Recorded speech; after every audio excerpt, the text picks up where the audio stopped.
Solo en Jesús está mi fe, mi esperanza y mi canción. Piedra angular, firme sostén, inconmovible en la aflicción.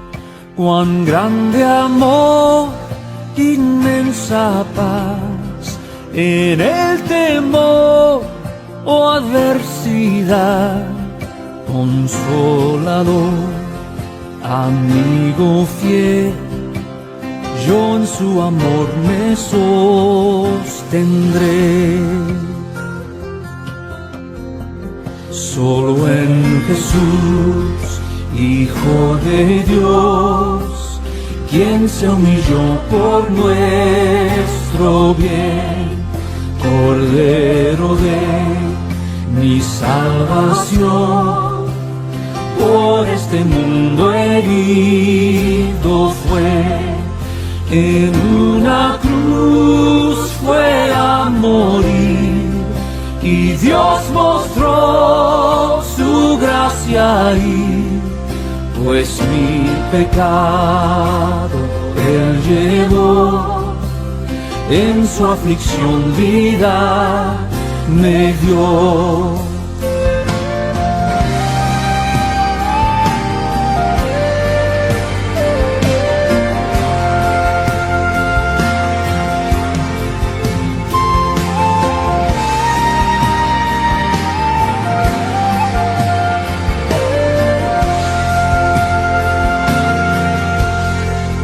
En un sepulcro Él yació, el cuerpo inerte del Señor, mas el tercer día llegó, resucitó en gloriosa luz, y al triunfar sobre el mal, perdió el pecado potestad, del suyo soy, el mío es, pues con su sangre me compró.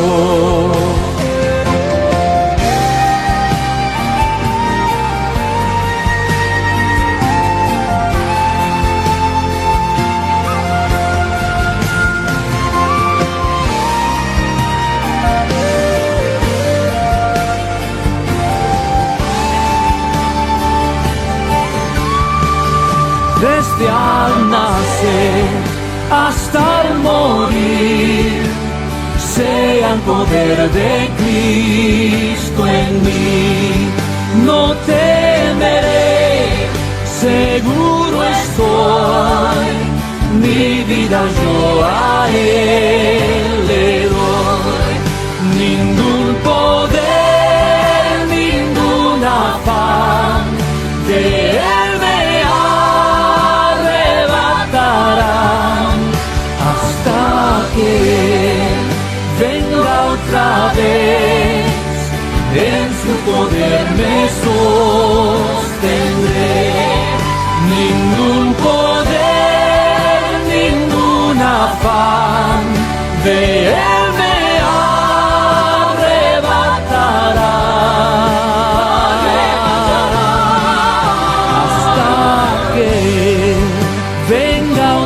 vez, en su poder me sostendré,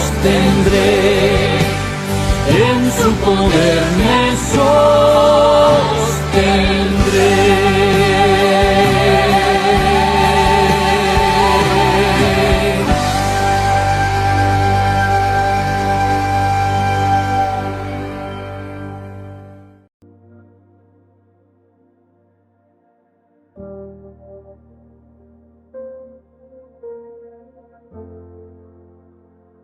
Buenos y bendecidos días, amados hermanos en Cristo Jesús.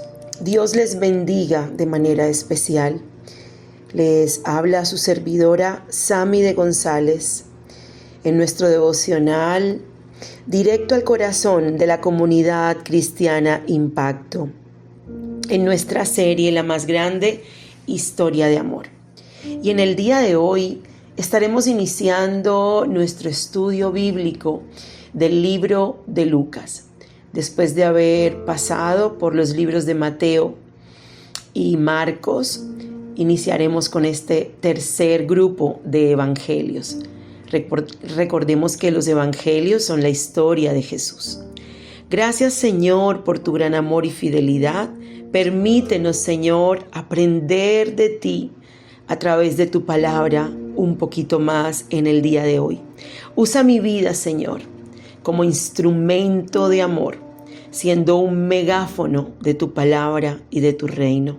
En el nombre de Jesús, prepara nuestros corazones. Amén, amén y amén. Y bueno, bienvenidos mis amores a nuestro devocional, llamado, como dije hace un rato, Directo al Corazón. En el día de hoy estaremos iniciando un viaje exegético profundo, es decir, de interpretación bíblica a través del Evangelio de Lucas. Nuestro versículo principal en este devocional es el siguiente, el cual está contenido en la porción bíblica Lucas 1 del 3 al 4. Me ha parecido también a mí, después de haber investigado con diligencia todas las cosas desde su origen, escribírtelas por orden, oh excelentísimo Teófilo, para que conozcas bien la verdad de las cosas en las cuales has sido instruido.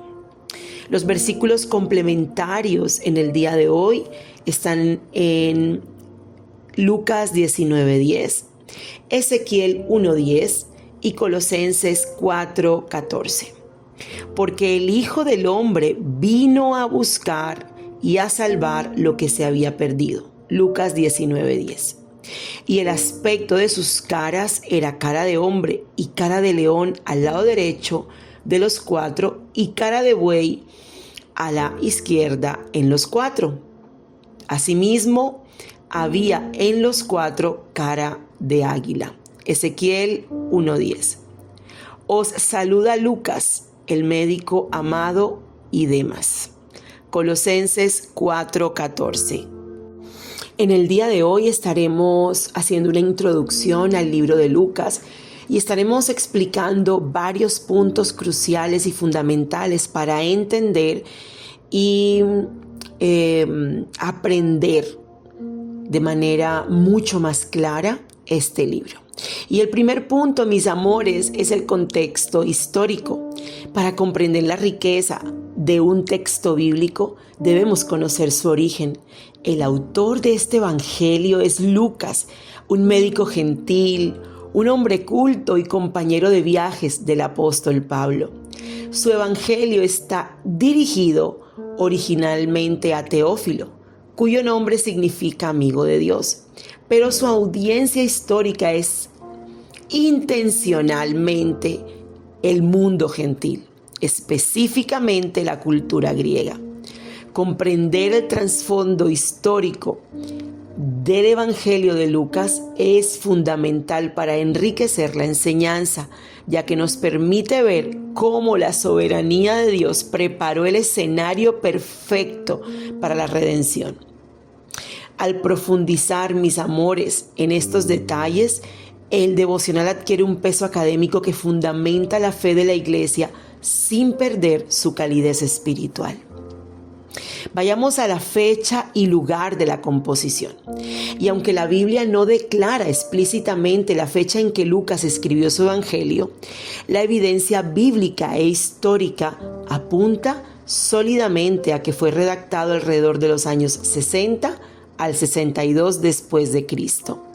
La razón exegética principal se encuentra en su obra complementaria, el libro de los Hechos de los Apóstoles. Hechos termina abruptamente con el apóstol Pablo bajo el arresto domiciliario en Roma, aproximadamente en el 62 después de Cristo. Lucas no menciona eventos catastróficos posteriores que habrían sido vitales para su relato, como 1, la gran persecución de los cristianos por el emperador Nerón en el año 64 después de Cristo. 2, el martirio del apóstol Pablo en el año aproximadamente 67 después de Cristo.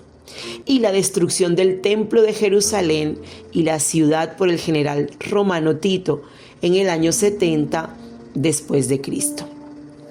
Dado que el evangelista Lucas escribió su relato, o sea, su evangelio, antes que el libro de los Hechos, como él mismo afirma en Hechos 1:1, la redacción del evangelio debe situarse aproximadamente antes del año 62 después de Cristo. Se cree que pudo haber aprovechado el tiempo en que Pablo estuvo prisionero en Cesarea durante 2 años para entrevistar a testigos oculares, o sea, que vieron las situaciones históricas, apóstoles y posiblemente a María, la madre de Jesús, recogiendo datos de primera mano. Vayamos al escenario político dentro de este contexto histórico, y es la Pax Romana. Lucas escribe durante el auge del Imperio Romano. El mundo mediterráneo estaba bajo un estricto control militar y político, el cual había sido establecido en el tiempo de la Pax Romana o Paz Romana. Esta estabilidad política trajo consigo, mis amores, ventajas providenciales para la propagación del mensaje del Evangelio. Vías de comunicación. Roma había construido un sistema de carreteras avanzado que conectaba todo el imperio. 2. Seguridad marítima. El mar Mediterráneo había sido limpiado de piratas, facilitando los viajes misioneros. Y 3. Precisión de datos. Roma era un imperio burocrático y estructurado. Por eso Lucas menciona censos y gobernantes específicos con total exactitud. Un ejemplo de esta minuciosidad que ningún otro evangelista detalla de esta manera se encuentra cuando establece el inicio del ministerio de Juan el Bautista. Lucas 3:1 dice lo siguiente: en el año 15 del imperio de Tiberio César, siendo gobernador de Judea Poncio Pilato y Herodes tetrarca de Galilea y su hermano Felipe tetrarca de Iturea y de la provincia de Traconite y Lisanias tetrarca de Abilinia. Lucas ancla, mis hermanos, la fe cristiana en la historia secular y verificable. El Evangelio no ocurrió en un tiempo mítico o en una galaxia lejana, sino en coordenadas de tiempo y espacio exactas. Vayamos ahora al escenario social y cultural que estaba reinando en ese tiempo, el helenismo. Y aunque el poder político era romano, el ambiente cultural y mental era netamente griego. De ahí viene el término helenismo, producto de las conquistas de Alejandro Magno siglos atrás. El idioma. El mundo entero hablaba el griego koiné, o sea, el griego común. Fue el idioma en el cual Lucas, siendo sumamente educado y con el vocabulario más amplio de todo el Nuevo Testamento, redactó su evangelio. La mentalidad griega. La cultura griega idolatraba la perfección humana. Estaban obsesionados con la filosofía, la belleza física, el arte y el intelecto. Buscaban incansablemente al hombre ideal a través de sus dioses mitológicos y atletas olímpicos, pero siempre encontraban figuras llenas de defectos morales. Y es aquí donde el contexto histórico brilla espiritualmente. Lucas le presenta a la mente griega al verdadero único hombre perfecto, Jesucristo. Él responde a la sed cultural de su época, demostrando que el ideal humano no se halla en la filosofía de Platón ni en los atletas de Esparta, sino en el Hijo de Dios encarnado, el autor y destinatario. Lucas es el único autor gentil, no judío, de toda la Biblia, amados hermanos. Era griego. Era un médico de profesión, lo cual se evidencia en el uso de términos médicos especializados cuando describe enfermedades o la agonía de Jesús, como el sudor similar a grandes gotas de sangre en Getsemaní. El Evangelio está dirigido a Teófilo, un hombre que ostenta el título de excelentísimo, Lucas 1:3, lo que indica que era un alto funcionario romano o un aristócrata gentil. Teófilo probablemente fue el mecenas, patrocinador, que financió la costosa labor de investigación y distribución de estos rollos. Sin embargo, mis amores, a través de él, el Espíritu Santo estaba entregando este evangelio a todo el mundo gentil. Es fascinante observar cómo el Señor en su infinita sabiduría nos dejó 4 perspectivas del mismo evangelio, las cuales pueden ilustrarse mediante las 4 figuras que observamos en el profeta Ezequiel y posteriormente en Apocalipsis. Mis amores, Mateo, que ya lo hemos estudiado anteriormente, escribe especialmente para los judíos, presentando a Cristo como el rey profetizado. Su símbolo es el león, el rey de los animales, y su color es el púrpura, símbolo de la realeza. Marcos, por otro lado, le escribe a los romanos, un pueblo de acción. Presenta a Cristo como el siervo obediente. Su símbolo es el buey, el animal de carga y sacrificio, y su color es el escarlata, representando la sangre del siervo que da su vida. Juan, que veremos después de Lucas, escribe para todo el mundo, revelando a Cristo como el Hijo Divino, el Dios hecho carne. Su símbolo es el águila, el ave de los cielos, y su color el azul, recordando que Él descendió del cielo. Y por último hemos dejado a Lucas, que es el tercero de los evangelios, pero como vamos a trabajar en él, lo hemos dejado de último para que quede más vívido en nuestra memoria. Lucas, en nuestro estudio, escribe a los griegos. La mente griega estaba obsesionada con la filosofía, la belleza, la antropología y la búsqueda del humano ideal. Por ello, Lucas representa a Cristo como el hombre perfecto. Su símbolo es el hombre, destacando su perfecta humanidad, y su color es el blanco, revelando que Él es impecable, puro y sin mancha. Mis amores, Lucas no escribe un mito, actúa como un historiador riguroso que investiga con diligencia para brindar un registro metódico y exacto de la vida del Hijo del Hombre. Después del contexto histórico, pasemos a los temas más importantes del libro de Lucas. 1. La humanidad perfecta de Cristo. El énfasis en sus orígenes humanos, su nacimiento, su compasión, sus oraciones y sus emociones. 2. La salvación universal. El evangelio trasciende las fronteras judías. La gracia de Dios alcanza a los gentiles, a los marginados, a las mujeres y a los pobres. 3. La dependencia del Espíritu Santo y la oración. Lucas resalta más que cualquier otro evangelista la constante comunión de Jesús con el Padre y la obra del Espíritu Santo.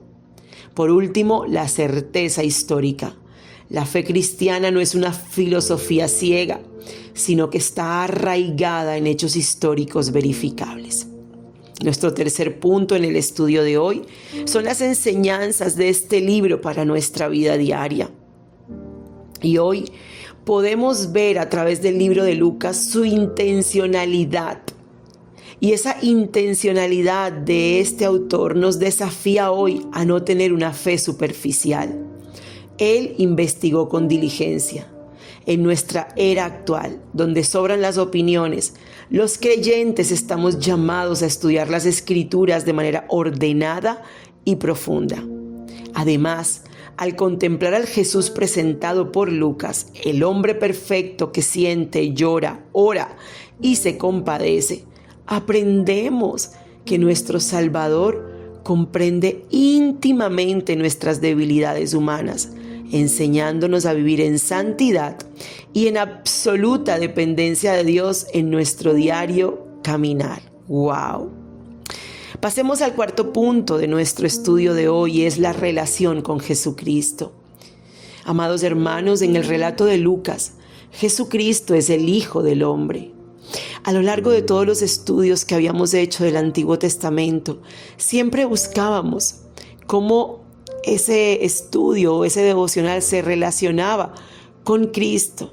En nuestros estudios de estos 4 evangelios estaremos viendo al Cristo vivo, hecho realidad en nuestras vidas y las promesas cumplidas.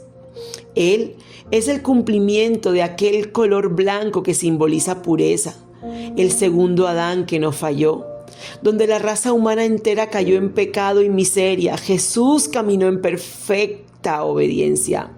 Su humanidad no resta un ápice a su divinidad, sino que lo califica para ser nuestro sustituto perfecto en la cruz. Él fue un hombre real, con sangre real, que murió una muerte real para darnos una salvación real. Vayamos al quinto punto de nuestro estudio de hoy y son las reflexiones personales. Mis amores, al preparar este estudio para nuestra comunidad, realmente mi corazón se conmueve al pensar en la dedicación de Lucas. Él no fue un testigo ocular desde el principio, pero amaba tanto la verdad que dedicó su intelecto y su tiempo para investigar, entrevistar a testigos y redactar este documento simplemente para que alguien más, Teófilo, conociera bien la verdad. Hoy me pregunto, ¿tenemos nosotros este mismo denuedo por la palabra? ¿Nos acercamos a la Biblia con la diligencia de un investigador y la reverencia de un adorador? Mi deseo pastoral en el día de hoy para esta congregación es que al iniciar este recorrido por los capítulos de Lucas, no solo acumulemos datos históricos, sino que caigamos rendidos ante la hermosura del Hijo del Hombre, quien vino a buscarnos cuando estábamos completamente perdidos. Ahora, llevemos el contexto a nuestro corazón y hay 3 verdades para nuestra vida. Al profundizar estos detalles históricos, amados hermanos, yo no busco que simplemente llenemos nuestra mente de información intelectual. Mi deseo es que este trasfondo histórico transforme la manera en que vivimos y abrazamos nuestra fe en el día a día. Por eso, quiero compartirles 3 reflexiones personales que transforman el peso de la historia en vida para nuestro corazón. El primero es una certeza inamovible para nuestra fe. Al meditar en que Lucas escribió este evangelio alrededor del año 60 después de Cristo, me inunda una profunda seguridad. Esto significa que cuando estas palabras fueron grabadas en el pergamino, la mayoría de los testigos oculares, aquellos que caminaron con Jesús, que tocaron sus heridas y lo vieron resucitado, aún estaban vivos. Lo que estamos estudiando en nuestra comunidad Cristiana Impacto no es un mito que se inventó siglos después, ni una leyenda adornada por generaciones. Nuestra fe está cimentada, mis amores, en hechos históricos irrefutables, verificados por hombres y mujeres reales que dieron su vida por testificar que el sepulcro está vacío. Podemos descansar con la absoluta certeza en la verdad de la Escritura. La segunda conclusión es el asombro ante la soberana providencia de Dios. No puedo evitar conmoverme al ver cómo Dios gobierna la historia humana para el avance de su reino. El Señor no envió a su Hijo en cualquier momento, sino en el cumplimiento del tiempo. Él usó la infraestructura del Imperio Romano, sus carreteras seguras y su paz política, y la riqueza del idioma griego para preparar el escenario perfecto. Dios coordinó los hilos de los imperios seculares para que un médico gentil pudiera investigar con precisión y hacer llegar este evangelio a todo el mundo. Al ver esto, mi corazón se postra en adoración.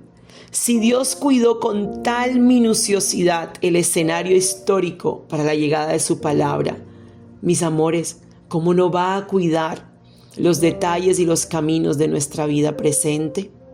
Por último, nuestra respuesta diaria ante el hombre perfecto. Finalmente, al mirar la cultura de aquella época, encuentro un espejo de nuestra propia sociedad.